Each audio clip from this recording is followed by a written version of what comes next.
station ကနေပြီးတော့ကျွန်တော်တို့ဒီမရှိဘူးဒီ Mount Fuji ကိုလာတဲ့ပုံစံပေါ့နော်ဆိုတော့ Mount Fuji ကိုကျွန်တော်ကဒီကနေပြီးဘယ်လိုလာလဲဆိုတာကိုပြောရမယ်ဆိုရင်သူကဒီ lift ကနေပြီးတော့5th floor တက်လာတော့เนาะဒီမှာအခုမြင်နေတိုင်းပဲ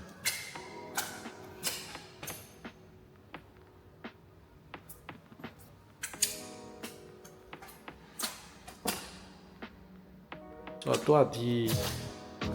Shibuya Mass City ကနေပြီးတော့ကျွန်တော် Mount Fuji ကိုဘယ်လိုသွားလဲဆိုတော့ခုနပြောလို့Shibuya Mass City ကိုရင်လာမယ်ဒါပြတော့ Shibuya Mass City ကနေပြီးတော့ဒီ 5th floor ဘယ်လိုလာလဲဆိုတော့ဒီ hotel ရဲ့အနောက်ဘက်မှာပေါ့နော်သူကဒီမှာဆိုဒီမှာမြေပုံရှိတယ်ပေါ့ဆိုတော့ဒီမှာချက်ကြည့်လိုက်မယ်ဆိုတော့ဒီမြေပုံမှာဆိုရင်သူကဒီ hotel ရဲ့အနောက်ဘက်ခြမ်းမှာသူက lift 5th floor တက်တဲ့ lift ရှိတယ်ဆိုတော့အဲ့ 5th floor တက်တဲ့ lift ကနေပြီးတော့မှတစ်ချိန်သူကဒီကိုရောက်နေပေါ့နော်မဟုတ်ဘူးဆိုလို့ရှိရင်တော့ 5th floor လာတဲ့ way မရှိဘူးเนาะဆိုတော့အဲ့ဟာလေးကိုကျွန်တော်ဗီဒီယိုလေးလုပ်ထားဖြစ်ပါတယ်ဆိုတော့အားလုံးပဲ Fuji တောင်ကိုလိုက်ခဲ့ကြပါဦးเนาะ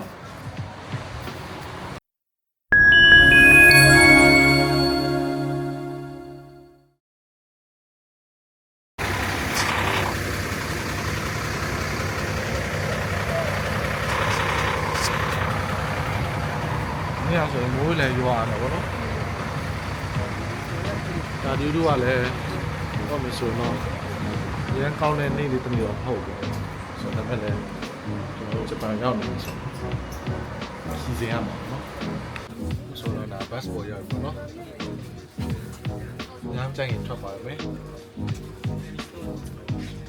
ဒီနေရာမှာတခုပြောဖို့ကြံခဲ့တာတော့ကျွန်တော်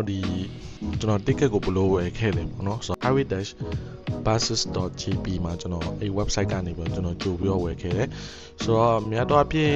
minimally ပေါ့เนาะတစ်လလောက်ကြိုဝယ်ရင်သူအဆင်ပြေရပေါ့เนาะဆိုတော့ကိုကဲမို့ကိုတွားမဲ့ခီးရဲ့ဒီ destination ရက်ကိုတည်နေပြီဆိုလို့ရှိရင်တော့ကျွန်တော် ticket ကိုကြိုဝယ်ဖို့အတွက်အကြံပြုချင်ပါတယ်ဆိုတော့ကတ်မဝယ်မယ်ဆိုလို့ရှိရင်တော့ရမတည်ကြတော့ဘူးပေါ့เนาะဆိုတော့ဒီကကြတော့သူက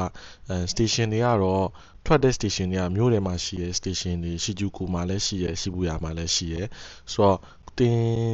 နေတဲ့ပတ်ဝန်းကျင်ပေါ့နော်ဘယ်နာကနေပြီးတော့မှသူကကို bus ကဘယ်နာကနေထွက်မလဲဆိုတာကိုကတေချာရွေးပြီးလို့ရှိရင်ကိုငှားမယ်နေရာနားမှာရှိရယ် bus nearest bus station ကိုတွားရမှာပေါ့နော်ဆိုတော့အဲ့ဒီရဲ့ဒီဝယ်ရမယ့် website link ကိုကျွန်တော်ဒီပေါ်မှာပေးထားတယ်ဆိုတော့သူကလူကြီးဆိုလို့ရှိရင်ကျတော့2200ဂျပန်ယန်ပေးရပြီးတော့ကလေးကိုကြတော့သူက1100ဂျပန်ယန်တောက်တယ်ပေါ့နော်ဆိုတော့ဟုတ်ကျွန်တော်ဒီ website လေးကိုကျွန်တော်ဒီမှာပြထားတာပေါ့နော်လောလဲတော့ဘာကြည်တောင်မှလည်းမရှိဘူးခင်ဗျာတို့ကမိုးရွာတော့ဘာမှမရှိပါဘူးကဲအခုတော့ Mount Fuji ကိုရောက်ပါပြီအခုမြင်နေရတာတော့ရာလိုကိုစတာပါခုမြင်နေရတော့ရိုလာကိုစတာဘာရိုလာကိုစတာရိုလာကိုစတာတော့မိုးရွာနေလို့မရမ်းပါဘူး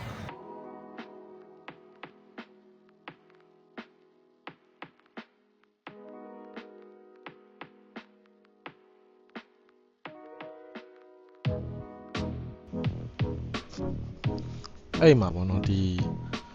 7-Eleven အခုလက်ရှိမြင်နေရတယ်ကျွန်တော်တို့ဒီ 7-Eleven ဆိုလို့ရှိရင်ပေါ့နော်ကျွန်တော်တို့ဒီ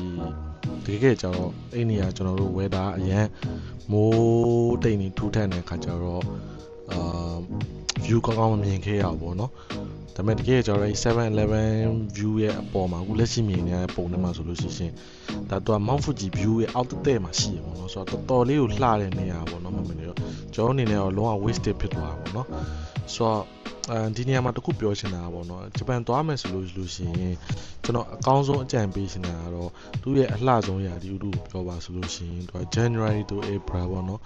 ဆိုတော့ November December ရနေတယ်November လလောက်ကနေစပြီးတော့ကျွန်တော်တို့ April လလောက်ထိကိုကြိုက်တဲ့လကိုရွေးချယ်ပြီးတွားလို့ရတာပေါ့နော်တကယ် visit လုပ်မယ်ဆိုရင်ကျွန်တော်တို့အဲ့လကိုပဲ recommend ပေးရဲဆိုတော့ကျွန်တော်တို့တွားခဲ့တဲ့ချိန်တုန်းကသူက July လမှာဖြစ်သွားတဲ့ခါကျတော့သူကရာသီဥတုကလည်းပြောမယ်ဆိုလို့ရှိရင်သူက ຫນွေကုံစောင်းကူးပေါ့နော်ဆိုတော့အဲ့အချိန်လေးသူကကူးကစားလေးပဲဖြစ်တဲ့ခါကျတော့သူကဒီ Mount Fuji ရဲ့ snow cap ကိုလည်းကျွန်တော်တို့မတွေ့ခဲ့ရဘူးဆိုတော့ပြီးတဲ့ပြင်ကိုအခုလိုမျိုး weather ကဒီမိုးတစ်ဖက်ရွာတဲ့ဒီဂျပန်ရဲ့ weather ဖြစ်တဲ့အတွက်ကြောင့်မို့လို့ကျွန်တော်တို့တွားခဲ့တဲ့အချိန်မှာလုံးဝwasted ဖြစ်သွားတာပေါ့နော်လုံးဝအဆင်ပြေခဲ့လိုက်ပေါ့နော်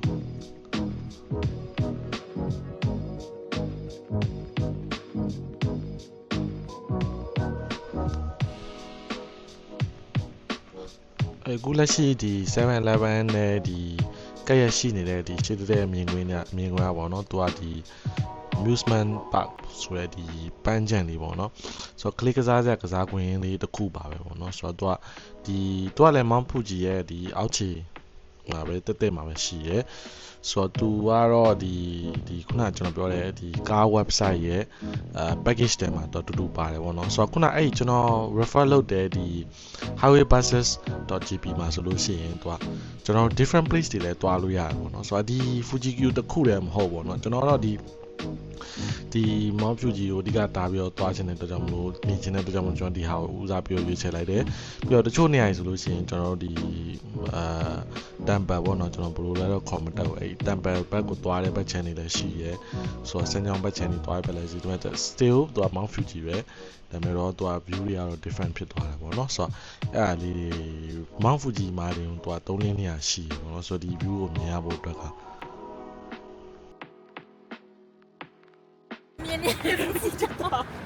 ဖူဂျီတောင်ဒီချိန်မလာကြပါနဲ့လို့နော်ဖူဂျီတောင်ဒီချိန်လာမယ်ဆိုရင်တော့ဒီလိုမျိုးကျွန်တော်နောက်မှရှိရဲဒီမျိုးကိုတွေပဲမြင်ရပါမယ်ကျွန်တော်အနေနဲ့တော့ပတ်စံတွေအများကြီးကုန်ကြခံပြီးတော့ဒီကိုလာပြီးအခါကျတော့မျိုးကိုတွေကြည့်တဲ့အခါကျတော့ကျွန်တော်ကတဲနာလုံးမစုံဖြစ်နေပါတယ်လို့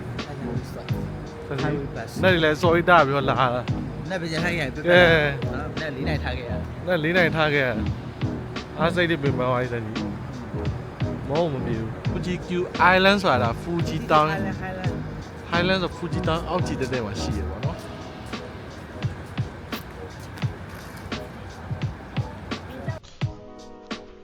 ဒါလေးကတော့ကျွန်တော်ဒီ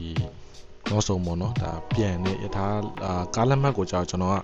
အသွားပြန် book ခဲ့တယ်တိုးတော့လည်းအပြန်ချိန်ကကြောက်ကျွန်တော်တို့ထင်တာတဲ့စိုးသွားပါတော့ကျွန်တော်နေ့လယ်2 နိုင်3 နိုင်လောက်မှပြန်မယ်လို့ကျွန်တော်ရည်ရွယ်ထားဒါပေမဲ့ထင်တာတဲ့စိုးရတဲ့အတွက်ကြောင့်မလို့ကျွန်တော်တို့ပြန်မှုအတွက်ဒီ station ကိုပြန်ရောက်နေပြီပေါ့နော်ဆိုတော့သူ့ရဲ့အားတာချက်တစ်ခုကဒါ bus တွေကအချိန်နဲ့တပြင်းကြီး run နေတဲ့အတွက်ကြောင့်မလို့bus timing တွေကိုအမှလိုက်ကိုစောပြန်ချင်တယ်ဆိုလို့ရှိရင်အပို fee extra fee ကိုပေးကြမလို့ပဲနဲ့အဲ့မှာရင်တွားချင်းလို့ရတယ်ပေါ့နော်ဆိုတော့ကျွန်တော်အဲ့ဒါကိုတွားချင်းပြီးတော့ကျွန်တော်မျိုးတွေကိုပဲပြန်ထွက်လာခဲ့လိုက်တော့တယ်ပေါ့နော်ဆိုတော့ဒါကတော့လက်ရှိမြင်ရတာတော့ဒီ station မှာရောင်းတဲ့ဒီအမတရား souvenir လေးတွေပေါ့နော်ဆိုတော့ဘယ်လဲ新宿駅行き高速バス